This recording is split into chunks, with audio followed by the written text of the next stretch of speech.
ദിനത്തിൽ ചിലപ്പോൾ അത്ര ഭക്തിയോടുകൂടി കാതോർത്ത് കഴിഞ്ഞാൽ വേണുനാദം കേൾക്കാൻ പറ്റുമായിരിക്കും. അപ്പോൾ അതാണ് കണ്ണൻ്റെ വേണു. രണ്ടാമത്തെ കണ്ണൻ്റെ ഓടക്കുഴലാണ് മുരളി. മുരളി എന്ന് പറയുന്ന കണ്ണൻ്റെ ഓടക്കുഴൽ അത് ഏറ്റവും വലുത്, അതായത് 18 ഇഞ്ചാണ് മുരളി എന്ന് പറയുന്ന ഓടക്കുഴലിൻ്റെ നീളം.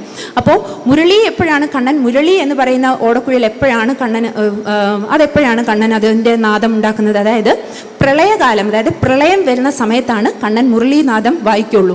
അപ്പം പ്രളയം വരുമ്പോൾ കണ്ണൻ എന്തിനാണ് മുരളീനാദം വായിക്കുന്നത്? അതായത് കണ്ണൻ്റെ ഭക്തരായിട്ടുള്ള ആളുകൾ, പ്രളയം എന്ന് പറയുന്നത് നമ്മൾ കാണുന്ന പ്രളയമല്ല, നമ്മൾ കാണുന്ന പോലത്തെ ഫ്ലഡ് അല്ല. ഈ മഹാപ്രളയം എന്ന് പറയുന്നത് ഉപരിലോകങ്ങളിലേക്കും എക്സ്റ്റെൻഡ് ചെയ്യുന്ന പ്രളയമാണ്. അതായത് ബ്രഹ്മലോകം വരെ വരുന്ന പ്രളയമാണ് മഹാപ്രളയം എന്ന് പറയുന്നത്. അപ്പോൾ പ്രളയകാലത്തിലാണ് ഭഗവാൻ മുരളീനാദം വായിക്കുന്നത്.